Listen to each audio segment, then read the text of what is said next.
Hello दोस्तों, कैसे हैं आप सभी। मैं आपका दोस्त, आपका होस्ट रविनारा एक बार फिर से आप सभी का स्वागत करता हूं अपने यूट्यूब चैनल रविनारा क्लासेस में।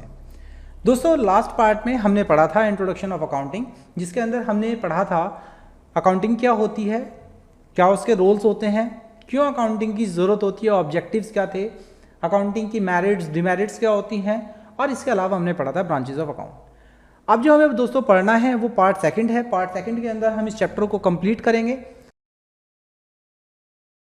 और इस चैप्टर में हमें जो आज पढ़ना है वो पढ़ना है बुक कीपिंग क्या होती है।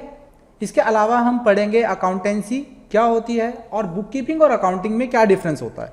इसके अलावा हमें पढ़ना है अकाउंटिंग इन्फॉर्मेशन कि किन किन लोगों को अकाउंटिंग की ज़रूरत पड़ती है, वो कौन कौन यूज़र्स हैं जिनको अकाउंटिंग की ज़रूरत पड़ेगी, अकाउंटिंग इन्फॉर्मेशन की नीड पड़ेगी। इसके अलावा जो लास्ट में हमें पढ़ना है वो है हमारा सिस्टम ऑफ अकाउंटिंग। ठीक है दोस्तों, इसी के साथ हम अपनी क्लास को स्टार्ट करते हैं। चलिए, मिस्टर तिजोरी लाल आप सभी को याद होंगे। पार्ट फर्स्ट में मैंने आपको एक छोटी सी स्टोरी बताई थी मिस्टर तिजोरी लाल की। मिस्टर तिजोरी लाल बहुत ही अच्छे बिजनेसमैन बन चुके हैं। ठीक है, पहले लॉकडाउन के अंदर उन्होंने बहुत ही ज़बरदस्त तरीके से अपने बिजनेस को ग्रो किया और नेक्स्ट अब वो अपनी एक और शॉप खोलना चाह रहे हैं जिसमें उन्होंने कॉफ़ी के बारे में सोचा है कि हम कॉफ़ी की शॉप खोलेंगे। वो कॉफ़ी की शॉप खोलते हैं और कॉफ़ी की शॉप उनकी अच्छी चलने लगती है और एक लड़की आती है, वो कहती है जी मुझे कॉफ़ी चाहिए। उसके दोस्त वहाँ पे खड़े हुए होते हैं। जो काउंटर पे गर्ल खड़ी होती है वो उनको कॉफ़ी देती है और वो वहाँ से कॉफ़ी लेकर अपने दोस्तों के पास चली जाती है। यहाँ पे आपको ये स्टोरी बताने का मकसद ये है कि क्योंकि हमें पढ़ना है बुक कीपिंग क्या है। तो बुक कीपिंग के पढ़ने का मकसद ये है, देखिए ये जो लेडी काउंटर पे खड़ी है, ये लेडी क्या कर रही है, जैसे ही वो लड़की आती है वो उसको गुड्स देती है, सामान देती है, कॉफ़ी का कप देती है और उससे जो चार्ज होता है कॉफ़ी का वो ले लेती है और लेने के बाद में वो उसको पैसे को रख लेती है। तो यही हमारी बुक कीपिंग है और हमें बुक कीपिंग में कुछ भी नहीं करना है, सिर्फ इतना सा ही बुक कीपिंग का काम होता है कि जो भी ट्रांजेक्शन होगी उसको सिर्फ रिकॉर्ड कर लेना है। तो बुक कीपिंग का मतलब क्या है जरा मैं आपको समझा देता हूं। Book keeping is the process of keeping track of every financial transactions made by a business firm from the opening of the firm to the closing of the firm. मतलब यह है कि जब सुबह के समय आपकी जो शॉप है वो ओपन होती है और शाम को जब आप शॉप को बंद करते हैं, सुबह से शाम के बीच में आप जितना भी सेल परचेज करेंगे वो सारी ट्रांजैक्शन लिखना आपकी बुक कीपिंग कहलाती है। ठीक है, इसके अलावा depending on the type of accounting system used by the business each financial transaction is record based on supporting documentations. इसको समझिए जरा, इसका मतलब क्या है। इसका मतलब यह है कि आपने कोई सामान परचेज किया है और परचेज करने के बाद जो सप्लायर है उसने आपको सामान भेजा है। तो जब सामान आता है तो उस सामान के साथ में एक बिल आता है, उस बिल को हम बोलते हैं सपोर्टिंग डॉक्यूमेंट्स। जिस बिल के ऊपर लिखा हुआ होता है कि क्या सामान है, कितनी क्वांटिटी में है, उसका रेट कितना है, कितना उसके ऊपर जीएसटी लगी है, कितना आपको डिस्काउंट मिला है, वो सारी इंफॉर्मेशन उसके ऊपर लिखी हुई होती है। ठीक है, तो आपको जो ये सपोर्टिंग डॉक्यूमेंट है ये कोई रिसिप्ट भी हो सकती है, कोई इनवॉइस हो सकती है, कोई परचेज ऑर्डर हो सकता है या कोई सिमिलर टाइप का फाइनेंशियल रिकॉर्ड इंस्ट्रूमेंट हो सकता है जिससे आपको अपनी जो परचेज है उसके बारे में इंफॉर्मेशन मिल जाएगी। तो बस आपको कुछ नहीं करना, बुक कीपिंग का मतलब इतना सा ही याद रखना है कि सुबह जब आप शॉप को खोल रहे हैं और शाम को जब आप शॉप बंद कर रहे हैं तो उसके बीच में जितनी भी ट्रांजेक्शन्स आपने की हैं वो सभी की सभी आपकी बुक कीपिंग कहलाती हैं। नेक्स्ट आता है हमारा topic difference between accounting and book keeping. Book keeping में और अकाउंटिंग में क्या डिफरेंस होता है। देखिए, बुक कीपिंग और अकाउंटिंग में बहुत छोटा सा डिफरेंस है। पहले तो सबसे पहले हम इसकी डेफिनेशंस को ही डिफरेंशिएट करते हैं। डेफिनेशन को डिफरेंशिएट करने के लिए मैंने आपको दो डेफिनेशन दिखाई है, एक बुक कीपिंग एक अकाउंटिंग। देखिए, बुक कीपिंग में क्या लिखा हुआ है, book keeping is mainly related to identifying, measuring and recording financial transaction. ये सिर्फ आइडेंटिफाई करेगा, मेजर करेगा कि फाइनेंशियल टर्म में है या नहीं।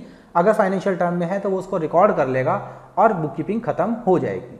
जबकि जहां पे बुक कीपिंग खत्म होती है वहां से अकाउंटिंग स्टार्ट होती है। तो अकाउंटिंग क्या करेगी, हमने पढ़ा था डेफिनेशन में, रिकॉर्डिंग, क्लासिफाइंग एंड समराइजिंग। तो समराइजिंग के प्रोसेस से स्टार्ट होती है आपकी अकाउंटिंग। तो accounting is the process of summarising, interpreting and communicating financial transactions which were classified into the ledger account. तो जो आपके लेजर अकाउंट्स बनेंगे वहां पे जो भी आपकी ट्रांजेक्शन्स लिखी जाएंगी वो सारी की सारी ट्रांजेक्शन्स आपको समराइज करनी है, इंटरप्रेट करनी है, एनालाइज करनी है और देन अपने जो इंटरमीडिएट यूजर्स हैं आपको उनको ट्रांसफर कर देनी है, इन्फॉर्मेशन आपको उनको दे देनी है। ठीक है, पहला डिफरेंस तो ये है कि जहाँ पे बुक कीपिंग खत्म होगी वहाँ से अकाउंटिंग स्टार्ट होगी। बुक कीपिंग करेगी सिर्फ आइडेंटिफाई, मेजर और रिकॉर्ड, जबकि अकाउंटिंग करती है आपकी summarising, interpreting and communicate to the users. Next आता है कॉन्सेप्ट। कॉन्सेप्ट का मतलब क्या है? कॉन्सेप्ट देखिए, बुक कीपिंग बहुत छोटा सा कॉन्सेप्ट है, ठीक है। ये एक बेस प्रोवाइड करता है आपकी अकाउंटिंग के लिए, जबकि अकाउंटिंग एक बहुत बड़ा कॉन्सेप्ट है और यहाँ पे आपकी बुक प्रॉपर तरीके से मेंटेन की जाती है। और अकाउंटिंग तब स्टार्ट होती है जब आपकी बुक कीपिंग एंड हो जाती है। बुक कीपिंग खत्म होने के बाद ही आप अकाउंटिंग कर पाएंगे। तो बुक कीपिंग आपकी प्राइमरी स्टेज होती है, जबकि अकाउंटिंग आपकी सेकेंडरी स्टेज होती है। ठीक है, पहले आप बुक कीपिंग करेंगे और उसके बाद आपको अकाउंटिंग करनी है। इसके अलावा नेक्स्ट आता है हमारा ऑब्जेक्टिव। तो सिस्टमेटिक तरीके से रिकॉर्ड को मेंटेन करना, यही ऑब्जेक्टिव होता है सिर्फ बुक कीपिंग का। जबकि अकाउंटिंग का जो ऑब्जेक्टिव है वो है आपकी जो इंफॉर्मेशन है उसको सही तरीके से समराइज करना, क्लासीफाई करना, इंटरमीडिएट जो यूजर्स हैं उनको, क्योंकि वो इंफॉर्मेशन प्रोवाइड करानी है। तो आपको एंड रिजल्ट्स, इसलिए यहाँ पे लिखा हुआ है to ascertain net results of operations and financial positions and to communicate information to the interested parties. आपको जो नेट रिजल्ट्स हैं वो निकालने होंगे, आपको अपना प्रॉफिट और लॉस निकालना होगा कि क्या आ रहा है, और वो आपको अपने यूजर्स को, जो इंटरेस्टेड पार्टीज हैं, उनको बताना होगा। नेक्स्ट आता है नेचर ऑफ जॉब। जो बुक कीपिंग है वो ये रूटीन नेचर की जॉब है। रूटीन नेचर का मतलब है कि आपको ये डेली बेसिस पे करनी होगी, जबकि अकाउंटिंग आपकी एनालिटिकल जॉब होती है और ये डायनामिक नेचर की होती है। एनालिटिकल जॉब का मतलब है कि आपको यहाँ पे स्किल्स की जरूरत पड़ेगी, और डायनामिक नेचर का मतलब है कि अकाउंटिंग आप जब चाहें तब कर सकते हैं, जरूरी नहीं है आप रूटीन बेसिस पे ही अकाउंटिंग को करें। नेक्स्ट आता है हमारा परफॉर्म बाय। बुक कीपिंग को कौन परफॉर्म करता है? बुक कीपिंग को परफॉर्म करता है जूनियर स्टाफ, जबकि अकाउंटिंग को सीनियर स्टाफ परफॉर्म करता है। अकाउंटिंग आपका सीनियर स्टाफ करेगा। नेक्स्ट आता है हमारा स्पेशल स्किल्स। स्पेशल स्किल्स में मतलब है कि यहाँ पे जो आप बुक कीपिंग कर रहे हैं ना, बुक कीपिंग में आपको स्पेशल स्किल्स की जरूरत नहीं है, सिर्फ आपको पढ़ना लिखना आना चाहिए, आपको पता होना चाहिए कि आप लिख क्या रहे हैं। जबकि अकाउंटिंग में आपको स्पेशल स्किल्स की जरूरत पड़ेगी, आपको अकाउंटिंग आनी चाहिए।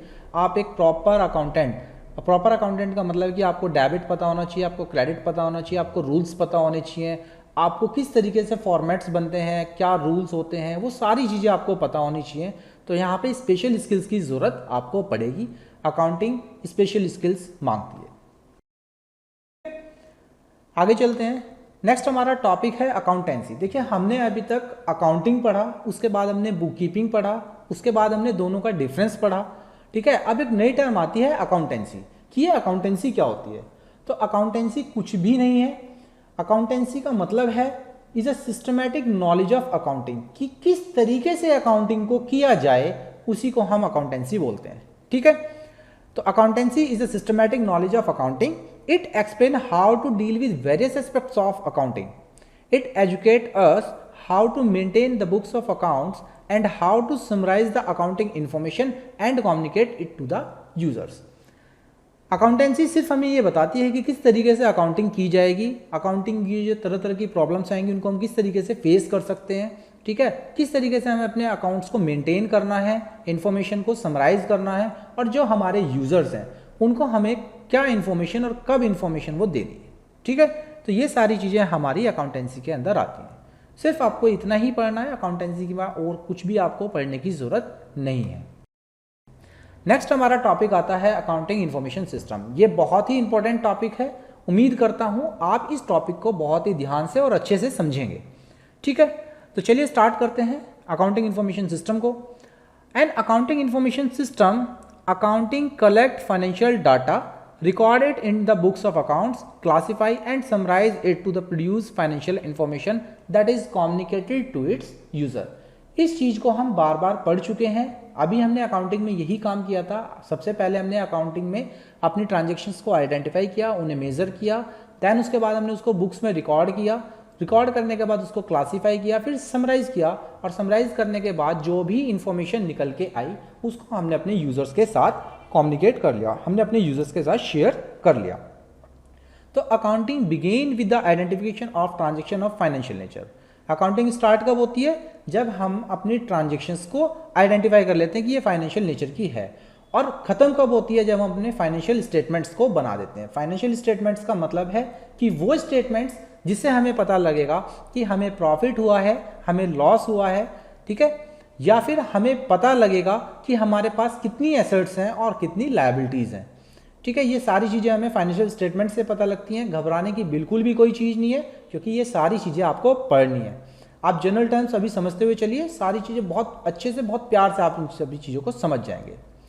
आगे है each step in the process of accounting generate information. और देखिए ये सारा काम जो आप करेंगे, रिकॉर्डिंग का, क्लासीफाइंग का, हर जगह आपको इन्फॉर्मेशन जनरेट होगी और वो इन्फॉर्मेशन आपको रिकॉर्ड करते हुए चल रहा है। नेक्स्ट आता है आपका types of accounting information. Types of accounting information का मतलब है कि अकाउंटिंग इन्फॉर्मेशन कितने तरीके की होती है। तो यहाँ पर ये 3 तरह की अकाउंटिंग इन्फॉर्मेशन होती है। पहली है इन्फॉर्मेशन रिलेटिंग टू प्रॉफिट और सरप्लस। प्रॉफिट और सरप्लस का मतलब है कि आपको प्रॉफिट हो रहा है या लॉस हो रहा है, इस चीज़ के बारे में आपको बताएगी।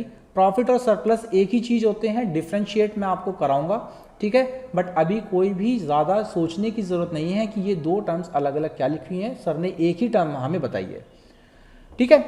नेक्स्ट होता है हमारा information relating to financial position. और जहाँ पे भी देखिए फाइनेंशियल पोजीशन आ जाए ना, तो वहाँ समझ जाना कि आपसे एसेट्स और लायबिलिटीज़ के रिगार्डिंग बात की जा रही है, ठीक है। यहाँ पे हम बैलेंस शीट की बात करते हैं और बैलेंस शीट के अंदर ही हमारी एसेट्स और लायबिलिटीज़ होती हैं, तो हमें इन्फॉर्मेशन मिलेगी हमारी बैलेंस शीट के रिगार्डिंग। इसके अलावा इन्फॉर्मेशन अबाउट कैश फ्लो, जो हमारा कैश फ्लो होता है। कैश फ्लो का मतलब है कि कितना कैश हमारे पास ड्यूरिंग द मंथ आया या ड्यूरिंग द डे आया, ठीक है, और कितना कैश हमारे पास से गया। जिस भी पीरियड की हम अकाउंटिंग कर रहे हैं, सपोज करिए हम 1 महीने की अकाउंटिंग कर रहे हैं, तो उस 1 महीने के अंदर हमने कितना कैश रिसीव करा है और कितना कैश हमने पे किया है, उस सभी चीज़ों की इन्फॉर्मेशन हमें यहाँ कैश फ्लो स्टेटमेंट से मिल जाती है। तो 3 तरह की इन्फॉर्मेशन हमारे पास होती है, जिसमें हमारा प्रॉफिट एंड लॉस की इन्फॉर्मेशन होगी, एसेट्स एंड लायबिलिटीज़ की इन्फॉर्मेशन होगी और हमारी कैश फ्लो की स्टेटमेंट की इन्फॉर्मेशन होगी, ठीक है। चलते हैं, नेक्स्ट है आपका बहुत ही इंपॉर्टेंट और छोटा सा टॉपिक, ठीक है, जो कि सबसे ज़्यादा आपसे पूछा भी जाता है। उम्मीद करता हूँ आप इसको ज़्यादा अच्छे से पढ़ेंगे। कभी भी इस टॉपिक को लाइटली मत लीजिएगा, ये आपसे बार बार आपके पेपर्स में पूछा जाएगा, ठीक है। टॉपिक है आपका qualitative characteristics of accounting information. हमारी अकाउंटिंग इन्फॉर्मेशन की क्या कैरेक्टरिस्टिक्स होती हैं, कैसी होनी चाहिए हमारी अकाउंटिंग इन्फॉर्मेशन। तो पहला है रिलायबल। हमारी जो क्वालिटेटिव इन्फॉर्मेशन है, कैरेक्टरिस्टिक्स है अकाउंटिंग इन्फॉर्मेशन की, वो रिलायबल होनी चाहिए। रिलायबल का मतलब है जिसके ऊपर भरोसा किया जा सके, जिसमें कोई भी गड़बड़ी ना हो, जिसमें कोई भी धोखाधड़ी ना करी गई हो। रिलायबल हो जिस पे भरोसा किया जा सके। दूसरा आता है आपकी अकाउंटिंग इन्फॉर्मेशन रिलेवेंट होनी चाहिए। रिलेवेंट का मतलब है कि जो आपके यूजर्स हैं उनकी जो नीड्स हैं उसको वो इन्फॉर्मेशन सेटिस्फाई कर सके। ऐसा नहीं है आप उसमें इन्फॉर्मेशन में कुछ भी लिखे जा रहे हैं और यूजर्स को उन इन्फॉर्मेशन से कोई भी लेना देना नहीं है। तो आपको वही इन्फॉर्मेशन यूजर्स को देनी है जो उनके लिए ज़रूरी है। अकाउंटिंग इन्फॉर्मेशन में आप इधर उधर की इन्फॉर्मेशन नहीं रखेंगे। थर्ड आता है आपका अंडरस्टैंडेबिलिटी। अंडरस्टैंडेबिलिटी का मतलब है कि आपकी जो अकाउंटिंग इन्फॉर्मेशन, आपके जो स्टेटमेंट्स हैं वो अंडरस्टैंडेबल होने चाहिए, समझ में आने चाहिए, सिंपल होने चाहिए, ईजी होने चाहिए रीड करने में, ठीक है। आप तो कॉमर्स के बंदे हैं, आप तो समझ जाएंगे, बट जो नॉन कॉमर्स बंदा है ना, उसको भी वो चीज़ समझ में आनी चाहिए कि आप क्या बताना चाह रहे हैं। देखिए जनरल अगर आप बैलेंस शीट देखेंगे ना, अभी आपने अकाउंट्स बिल्कुल स्टार्ट करिए, अगर आप बैलेंस शीट देखेंगे तो आप देख के ये बता सकते हैं कि इसमें प्रॉफिट हो रहा है या लॉस हो रहा है। तो हमें अपने जो अकाउंट्स हैं, अपनी जो अकाउंटिंग इन्फॉर्मेशन है, वो हमें अंडरस्टैंडेबल बनानी है, ईजी बनानी है, सिंपल फॉर्मेट में बनानी है। और लास्ट आता है कंपेयर। कंपेरेबिलिटी का मतलब है कि आप अपने इंफॉर्मेशन को इस तरीके से बनाएंगे कि आप इंफॉर्मेशन को कंपेयर कर सके। अब कंपेयर करने का मतलब क्या है, मैंने यहाँ पे 2 टर्म लिखी हैं, इंटर फर्म और इंट्रा फर्म, ठीक है। तो इंट्रा और इंटर फर्म को मैं समझा देता हूँ होती क्या है। इंट्रा फर्म होता है कि जब हम अपनी ऑर्गेनाइजेशन के अंदर, अपनी खुद की कंपनी के अंदर ही किसी चीज़ को कंपेयर करें। एग्जाम्पल के लिए जैसे कि इस महीने की सेल को हम लास्ट महीने की सेल से कंपेयर कर रहे हैं कि पिछले महीने हमें 80 लाख रुपीज़ की सेल हुई थी, बट इस महीने हमें only and only 70 lakh rupees की सेल हुई है। तो ऐसा क्यों हुआ? ठीक है, ये कंपैरिजन हम कर सकते हैं। सेकंड आता है inter firm comparison. Inter firm comparison का मतलब है कि एक फर्म का दूसरी फर्म से कंपैरिजन करना, एक बिजनेस का दूसरे बिजनेस से कंपैरिजन करना। सपोज करिए आप भी साइकिल का बिजनेस करते हैं और कोई आपको जो कंपटीटर है वो भी साइकिल का बिजनेस कर रहा है, तो उसकी सेल और आप अपनी सेल को कंपेयर करना चाहते हैं। ठीक है, तो आपको अपनी अकाउंटिंग इन्फॉर्मेशन ऐसी बनानी पड़ेगी जिससे आप इजीली उसके साथ कंपेयर कर सकें। ठीक है, उम्मीद करता हूं आपको ये चारों पॉइंट अच्छे से समझ में आए होंगे। नेक्स्ट है यूजर्स। देखिए, मैं बहुत देर से यूजर्स आपको कहता आ रहा था कि ऐसे वो कौन से यूजर्स हैं जिनको इन अकाउंटिंग इन्फॉर्मेशन की जरूरत पड़ेगी। तो यूजर्स जो हैं वो दो तरीके के होते हैं, इंटरनल यूजर और एक्सटर्नल यूजर। ठीक है, इंटरनल यूजर वो होते हैं जो आपकी कंपनी के अंदर है, या आप बहुत ही इजी तरीके से याद रख सकते हैं, आपको सिर्फ इंटरनल यूजर याद करने हैं, बाकी जितने भी यूजर्स होंगे वो सब एक्सटर्नल हो जाएंगे। तो इंटरनल यूजर्स वो लोग जो आपकी कंपनी के अंदर हैं, जिनको आपके फाइनेंशियल स्टेटमेंट्स की जरूरत पड़नी है। तो ऐसे कौन कौन से होते हैं? पहला होता है आपका ओनर, जो मालिक हैं कंपनी के, उनको अकाउंटिंग इन्फॉर्मेशन की जरूरत पड़ेगी। क्यों? क्योंकि उनको पॉलिसीज बनानी है, उनको देखना है कि आगे क्या हम पैसा लगाएं, कितना लगाएं, या इस कंपनी को आगे चलाने का कोई फायदा है। ये सारी चीज़ें ओनर्स अपने एंड पे देखेगा। ठीक है, इसके अलावा सेकंड होता है मैनेजमेंट। मैनेजमेंट को पॉलिसी फ्रेम करनी होती है। ठीक है, कंपनी के लिए तरह तरह की इन्फॉर्मेशन जुटानी होती है, उनके ऊपर वर्क करना होता है। तो मैनेजमेंट को भी अकाउंटिंग इन्फॉर्मेशन की ज़रूरत होती है। जैसे सपोज करिए, एग्जांपल के लिए आपको बताता हूँ, कंपनी को फंड्स की ज़रूरत है और मैनेजमेंट वो कर रहा है, आपका डिस्कस कर रहा है कि क्यों ना हम लोन ले लें। बैंक से लोन लेने के बाद हमारा जो काम है वो ईजिली हो जाएगा। तो लोन लेने के लिए भी आपको अकाउंटिंग इन्फॉर्मेशन की ज़रूरत पड़ेगी, क्योंकि अगर आप प्रॉफिट कर रहे हैं तो ही आप अपनी जो लोन है उसको रीपे कर पाएंगे। लॉस की कंडीशन में कोई भी बैंक आपको लोन नहीं देगा। और लास्ट आते हैं थर्ड, हमारे एम्प्लॉयज़, जो हमारे वर्कर्स होते हैं। उनको अकाउंटिंग इन्फॉर्मेशन की ज़रूरत इसलिए होती है क्योंकि वो लोग अपनी जो बोनस होता है या फिर सैलरी होती है उसको बढ़ाना चाहते हैं। देखिए, हर जना इंक्रीमेंट के लिए काम करता है, वो ज़्यादा से ज़्यादा बेनिफिट्स लेना चाहता है। तो एम्प्लॉयज़ भी ध्यान रखते हैं कि कंपनी को कितना मुनाफा हो रहा है, कितना प्रॉफिट हो रहा है। मुनाफा ज़्यादा होगा, प्रॉफिट ज़्यादा होगा, तो उनको भी सैलरी अच्छी मिलेगी। और at the time of Diwali या जो भी त्यौहार हमारे होते हैं, उस त्यौहार पे हमें बोनस भी मिलेगा। ठीक है, उम्मीद करता हूँ आपको इंटरनल यूजर्स अच्छे से समझ में आए होंगे। नेक्स्ट है हमारे एक्सटर्नल यूजर्स। एक्सटर्नल यूजर्स में वो सारे लोग हैं जो कंपनी के बाहर खड़े हैं। अब कंपनी के बाहर कौन कौन जने होते हैं? देखो, पहला है इन्वेस्टर्स। इन्वेस्टर वो लोग होते हैं जो आपकी कंपनी में पैसा लगा रहे हैं। आपकी कंपनी में लोग तभी पैसा लगाएंगे जब आप प्रॉफिट करेंगे। तो आपकी जो अकाउंटिंग इन्फॉर्मेशन हैं, अकाउंटिंग इन्फॉर्मेशन को जब मैं बोलता हूँ तो बार बार मैं बात करता हूँ आपके प्रॉफिट एंड लॉस की। ठीक है, जो आपका प्रॉफिट एंड लॉस स्टेटमेंट है, फाइनेंशियल स्टेटमेंट है, तो वो देखेंगे कि आपकी कंपनी को प्रॉफिट हो रहा है या नहीं हो रहा है। प्रॉफिट हो रहा है तो वो आपकी कंपनी में इन्वेस्ट कर देंगे, अगर प्रॉफिट नहीं हो रहा है तो आपकी कंपनी में इन्वेस्ट नहीं करेंगे। नेक्स्ट आते हैं आपके बैंक्स और फाइनेंशियल इंस्टीट्यूशन। जो बैंक और फाइनेंशियल इंस्टीट्यूशंस होते हैं ये आपको फंड्स प्रोवाइड करते हैं, और ये फंड्स आपको तभी देंगे जब आप प्रॉफिट कर रहे होंगे।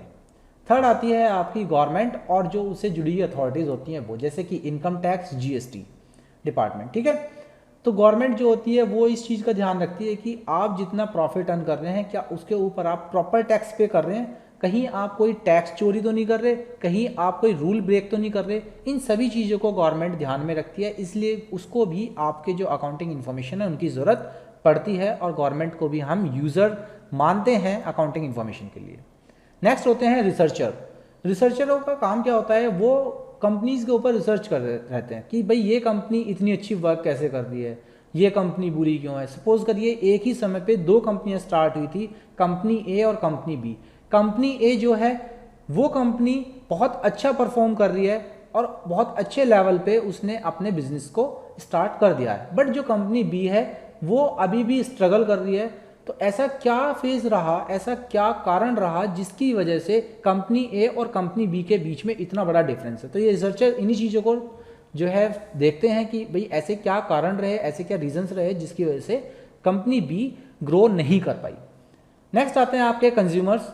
कंज्यूमर्स जो कि आप लोग भी हैं, आप लोग भी प्रोडक्ट्स खरीदते हैं मार्केट से और हमेशा ध्यान रखते हैं कि अच्छी कंपनी के प्रोडक्ट्स ही आप लोग खरीदें, ठीक है। जो कंपनी बेकार होती है, आप उसके प्रोडक्ट्स नहीं लेते, तो आपको भी अकाउंटिंग इन्फॉर्मेशन की कभी कभी ज़रूरत पड़ती है। नेक्स्ट आते हैं क्रेडिटर्स, जिनको हम सप्लायर्स भी बोलते हैं। तो सप्लायर आपको सामान तभी देगा जब आपके पास पैसा होगा, क्योंकि अगर आप उसका पेमेंट ही नहीं कर पाएंगे तो वो आपको सामान क्यों देगा। तो जो सप्लायर होते हैं, जो क्रेडिटर्स होते हैं, वो भी आपके अकाउंटिंग इन्फॉर्मेशन को ध्यान में रखते हैं, ठीक है। आगे हमारा टॉपिक है अकाउंटिंग इज एन आर्ट और साइंस। देखिए एक क्वेश्चन है कि अकाउंटिंग आर्ट है या साइंस है। बहुत देर से हम पढ़ रहे हैं अकाउंटिंग ये होती है, अकाउंटिंग वो होती है। तो हमने एक चीज पढ़ी थी, accounting is an art of recording, classifying and summarising. तो वहां पे हमें ये तो पता लगा था कि अकाउंटिंग आर्ट है, पर क्या अकाउंटिंग साइंस भी है? इसको हमें जानने के लिए थोड़ा सा इंतजार करना होगा। मैं आपको समझाता हूँ। देखिए अकाउंटिंग जो है वो आर्ट भी है, अकाउंटिंग साइंस भी है, अकाउंटिंग दोनों है, पर प्योर है या नहीं है ये चीज हमें थोड़ा सा देखना होता है। तो वो मैं आपको समझाता हूँ। देखिए as per some points we can easily know that accounting is an art as well as science. मैंने कुछ पॉइंट्स आपके साथ डिस्कस करे हैं और उन पॉइंट्स के थ्रू आपको पता लग जाएगा कि अकाउंटिंग आर्ट है या अकाउंटिंग साइंस है। पहला होता है सिस्टमैटिक बॉडी ऑफ नॉलेज। पहले मैं बात करूंगा आपकी साइंस की, ठीक है। तो सिस्टमैटिक बॉडी ऑफ नॉलेज का मतलब है कि हर काम तरीके से किया जाए। तो साइंस में आप जब 10th में पढ़ा होगा आपने, तो हर चीज़ तरीके से होती थी कि केमिकल ए है, केमिकल बी है, ठीक है, इन दोनों को ऐसे ही रखना है, पहले ये चीज़ लिखनी है, फिर उसके बाद ये प्रोसेस लिखना है, फिर ये प्रोसेस लिखना है। तो हर काम सिस्टमैटिक तरीके से होता था। तो यहाँ पे भी अकाउंटिंग में भी सारी चीज़ सिस्टमैटिक तरीके से ही हो रही हैं। पहले हम रिकॉर्ड कर रहे हैं, फिर क्लासीफाई कर रहे हैं, फिर समराइज कर रहे हैं। तो साइंस का जो ये पॉइंट है सिस्टमैटिक बॉडी ऑफ नॉलेज, ये मैच करता है हमारी अकाउंटिंग से। यहाँ पर हम कह सकते हैं कि साइंस अकाउंटिंग है। इसी तरीके से आर्ट भी हमारी सिस्टमैटिक तरीके से होती है, क्योंकि हमें सबसे पहले पेंसिल चाहिए होती है, कुछ ड्रॉ करना है तो पेपर चाहिए होगा, एक पूरा प्रोसेस होता है, ठीक है। सिस्टमैटिक तरीके से हम यहाँ पर भी वर्क करते हैं। तो अकाउंटिंग आर्ट भी है और साइंस भी है, फर्स्ट पॉइंट के अकॉर्डिंग। सेकेंड आता है based on experiments. Based on experiment का मतलब है कि हमारी जो साइंस है वो एक्सपेरिमेंट के ऊपर बेस होती है। जैसे कोई केमिकल है, केमिकल ए और केमिकल बी, अगर आप उसको यहाँ जहाँ पर भी आप बैठे हैं वहाँ पर अगर आप उसको आपस में मिक्स करते हैं तो सेम रिजल्ट आएगा। अगर वही चीज़ जाके आप कहीं दूसरी जगह किसी और कंट्री में जाके उस चीज़ को करेंगे तो भी वही रिजल्ट सेम आएगा। तो हमारी जो साइंस होती है वो आपकी एक्सपेरिमेंट बेस होती है, बार बार चीज़ों को करके देखा जाता है, ठीक है। और अकाउंटिंग भी काफ़ी हद तक ऐसी ही है। अकाउंटिंग में भी हम चीज़ों को बार बार देखते हैं। जैसे सपोज करिए आपने कोई स्टेटमेंट बनाया और स्टेटमेंट में कुछ 10-12 रुपए की गड़बड़ हो गई, तो आप बार बार उसको चेक करेंगे कहीं पे हमने कुछ गड़बड़ तो नहीं कर दी। एक्सपेरिमेंट बेस हमारी अकाउंटिंग भी होती है, एक्सपेरिमेंट बेस हमारी साइंस भी होती है। और आर्ट में भी हम एक्सपेरिमेंट्स साथ के साथ करते रहते हैं, बना के देखते हैं बार बार। आर्ट अच्छी बन जाती है तो वेल एंड गुड, नहीं बनती तो फिर दोबारा से कोशिश करते हैं। तो सेकंड पॉइंट भी हमारा कह सकते हैं कि हाँ अकाउंटिंग से मैच करता है। थर्ड है यूनिवर्सल वैलिडिटी। यूनिवर्सल वैलिडिटी का मतलब है कि हर जगह एक्सेप्टेबल। आपकी जो साइंस है वो हर जगह एक्सेप्टेबल है, आपकी आर्ट हर जगह एक्सेप्टेबल है, और जो आपकी अकाउंटिंग है वो भी हर जगह एक्सेप्टेबल है, ठीक है। आप यहाँ पे अकाउंटिंग कर लीजिए, आप लंदन में जाके अकाउंटिंग कर लीजिए, आप जहाँ पर भी जाके करना चाहते हैं वहाँ पर जाके आप अकाउंटिंग कर सकते हैं। अकाउंटिंग हर जगह वैलिड है। तो थर्ड पॉइंट भी हमारा मैच करता है एज एन आर्ट और as an science. Fourth point आता है पर्सनल स्किल। तो क्या आपकी जो साइंस होती है वो पर्सनल स्किल पे काम करती है? नहीं, क्योंकि साइंस काम करती है एक्सपेरिमेंट बेस। तो यहाँ पर साइंस जो है वो इस पॉइंट को फुलफिल नहीं करती, जबकि अकाउंटिंग हमारी पर्सनल स्किल्स के ऊपर काम करती है। हम जैसे चाहें अपने फॉर्मेट्स को, जैसे चाहें अपने डाटा को प्रेजेंट कर सकते हैं। आर्ट में जैसे चाहें आप अपनी आर्ट को शो कर सकते हैं। तो जो फोर्थ पॉइंट है वो एज एन आर्ट तो है पर एज एन साइंस नहीं है। नेक्स्ट पॉइंट आता है और last point, based on practice and creativity. जो आपकी साइंस है उसके अंदर आप प्रैक्टिस तो करते हैं बट आप क्रिएटिविटी नहीं दिखा सकते, क्योंकि केमिकल ए और केमिकल बी को मिलाने पे आपको सेम ही रिजल्ट मिलना है, इसमें कोई भी चेंज नहीं आएगा, ठीक है। बट एज एन आर्ट अगर हम बात करें तो आर्ट के अंदर जितनी आप प्रैक्टिस करेंगे, जितनी आप क्रिएटिविटी दिखा सकते हैं, वो उसके अंदर आपका रिजल्ट अलग ही शो होगा। आपकी जो स्किल्स हैं वो आपकी आर्ट को बेहतर बना देती हैं, और इसी तरीके से अकाउंटिंग भी प्रैक्टिस और क्रिएटिविटी के साथ चलती है। तो फिफ्थ पॉइंट भी हम कह सकते हैं कि एज एन आर्ट तो है पर एज एन साइंस नहीं है। तो इसीलिए हम बोलते हैं कि अकाउंटिंग प्योर आर्ट है बट प्योर साइंस नहीं है। Accounting is an art as well as science but not pure science. ठीक है, उम्मीद करता हूँ आपको ये अच्छे से समझ में आया होगा। चलिए आगे चलते हैं। नेक्स्ट हमारा टॉपिक और आज का लास्ट टॉपिक है system of accounting. System of accounting का मतलब है कि किन किन तरीकों से हम अपनी अकाउंटिंग को करते हैं।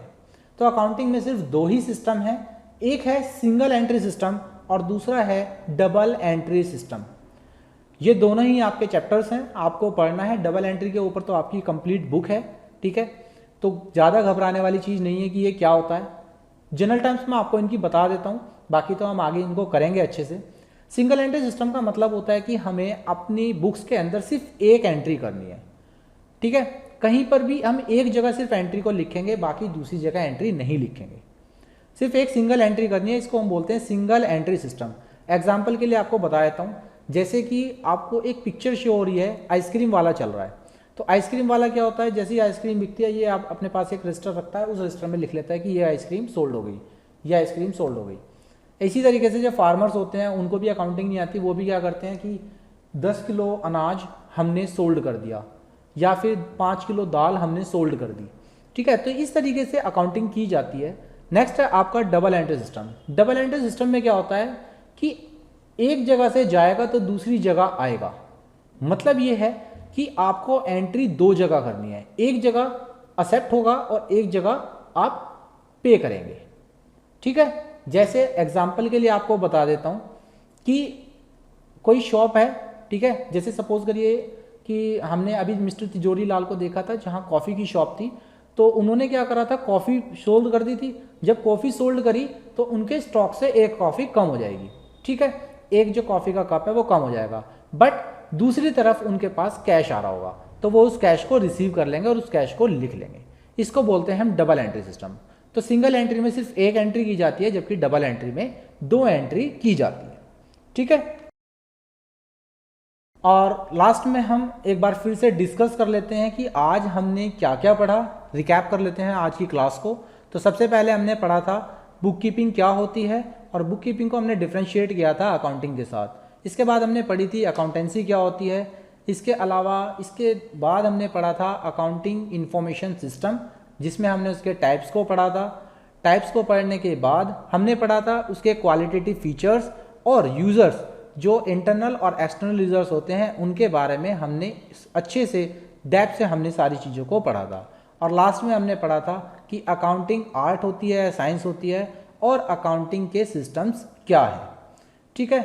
तो ये हमारी आज की क्लास थी, और ये इसी के साथ आपका जो फर्स्ट चैप्टर है वो कंप्लीट ख़त्म हो जाता है। अब बात आती है आपके साथ कुछ क्वेश्चंस डिस्कस करने की, जैसे कि मैंने लास्ट क्लास में भी किया था, ताकि आपकी नॉलेज को मैं एक बार चेक कर सकूं, आपको चीज़ें अच्छे से समझ में आई हैं या अभी भी कोई डाउट गिवन है, ठीक है। तो जो डाउट्स हैं वो आप मुझसे पूछ सकते हैं कमेंट बॉक्स में। इसके अलावा अब क्वेश्चंस आपकी स्क्रीन पे हैं। पहला क्वेश्चन है आपका, book keeping is not part of accounting, do you agree with the statement. और सेकंड क्वेश्चन आपका है, which type of accounting information so profit earn और लॉस इनकर्ड। ये दोनों ही क्वेश्चंस आपको मुझे कमेंट बॉक्स में आंसर करके बताने हैं। उम्मीद करता हूं आप आंसर करेंगे।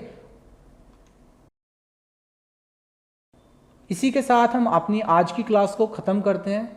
Thank you for joining today class. Channel को लाइक, शेयर और सब्सक्राइब करना बिल्कुल ना भूलें। अपने दोस्तों के साथ जितना हो सके चैनल को शेयर कीजिए, ज़्यादा से ज़्यादा चैनल को फैलाइए, ताकि ज़्यादा से ज़्यादा लोगों तक चैनल का जो बेनिफिट है वो पहुंच सके। Thank you everyone.